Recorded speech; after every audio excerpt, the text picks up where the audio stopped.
নমস্কার। আমরা রাশির সিরিজ ডিসকাস করছিলাম যে কোন রাশির কি মানে হয় আর আপনারা কিভাবে রাশির অ্যাপ্লিকেশন হিসাবে রেমেডিটাকে ফলো করবেন। তো এরিজ আর টরাস ডিসকাস হয়ে গেছে। আজকে জানবো যে জেমিনি সাইনের মানে কি আর এই সাইনটাকে আপনারা কিভাবে ইউজ করবেন। তো দেখুন, জেমিনিতে একজন মেল আছে আর একজন ফিমেল আছে। তো এটা রিপ্রেজেন্ট করে ডুয়ালিটি। আর জেমিনির প্রাইমারি সিগনিফিকেন্স হচ্ছে কমিউনিকেশন। তো আপনি যদি এই দুটোকে মিলিয়ে দেন, তার মানে হয়ে যাচ্ছে ডুয়ালিটি ইন কমিউনিকেশন। তো আপনি দেখবেন আপনার বার্থ চার্টে যেই হাউসেও জেমিনি সাইন আছে, ওইখানে কমিউনিকেশন গ্যাপের জন্য আপনাকে কিন্তু প্রবলেম ফেস করতে হবে। ফর এক্সাম্পল, যদি আপনার 7th হাউসে জেমিনি সাইন চলে আসে, তাহলে আপনার পার্টনারের সাথে, বিজনেস পার্টনারও হতে পারে অ্যান্ড আপনার স্পাউসও হতে পারে, এর সাথে আপনার একটা কমিউনিকেশন গ্যাপ তৈরি হয়ে যেতে পারে।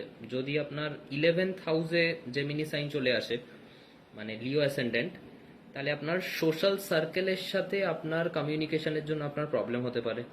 তো যেখানেও জেমিনি সাইন আছে, ওখানে একটা কমিউনিকেশন গ্যাপের জন্য আপনার কিন্তু প্রবলেম হয়ে যেতে পারে। তো এবার এটাকে আপনি কারেক্ট করবেন কিভাবে? দেখুন, খুব সোজা। আমাদের স্কুলে অনেক সময় এরকম কোয়েশ্চেন থাকতো, যেই কোয়েশ্চেনে উত্তরটা কোয়েশ্চেনের মধ্যেই থাকতো। তো এখানে উত্তরটা এই দুটো স্টেটমেন্টের, দুটো ওয়ার্ডসের মধ্যেই রয়েছে। দুটো ওয়ার্ড কি কি? ডুয়ালিটি আর কমিউনিকেশন। তো আপনাকে কি করতে হবে? শ্যাডো স্পিকিং প্র্যাকটিস করতে হবে।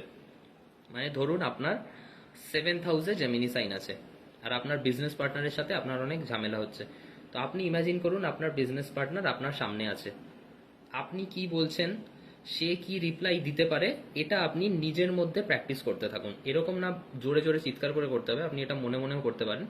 তো যত আপনি এই জিনিসটা প্র্যাকটিস করবেন, তত কি হবে, ডুয়ালিটিটা কিন্তু কাটতে থাকবে। কারণ ডুয়ালিটিটা অলরেডি আপনি আগে থেকে ক্রিয়েট করে দিচ্ছেন, ইউনিভার্স ওই এনার্জিটাকে কিন্তু নিয়ে নেবে। তো যত আপনি এটা প্র্যাকটিস করবেন, তত ওই ডুয়ালিটিটা কাটতে থাকবে। আপনার জেমিনি সাইন যদি 11th হাউসে থাকে, লিও অ্যাসেন্ডেন্ট, অ্যান্ড আপনি চাইছেন আপনার সোশ্যাল সার্কেলের মধ্যে থাকতে, বাট থাকতে পারছেন না, কারণ ইনডিফারেন্স চলে আসছে কমিউনিকেশনে। আপনি ইমাজিন করুন যার সাথে আপনার ঝামেলা হচ্ছে তার সাথে আপনি কথা বলছেন, দুজনের কথাটাই আপনি বলে দিচ্ছেন। এই কথাটা আপনি বললেন, ওই কথাটাও বললো, এটাকে আপনি কন্টিনিউ করুন। ডেলি 5-6 মিনিটসও যদি আপনি এই ডুয়ালিটি ইন কমিউনিকেশন, শ্যাডো স্পিকিংটা প্র্যাকটিস করেন, তাহলে কিন্তু আস্তে আস্তে এই ডুয়ালিটিটা কেটে যাবে আর আপনার কমিউনিকেশন স্মুথ হয়ে যাবে।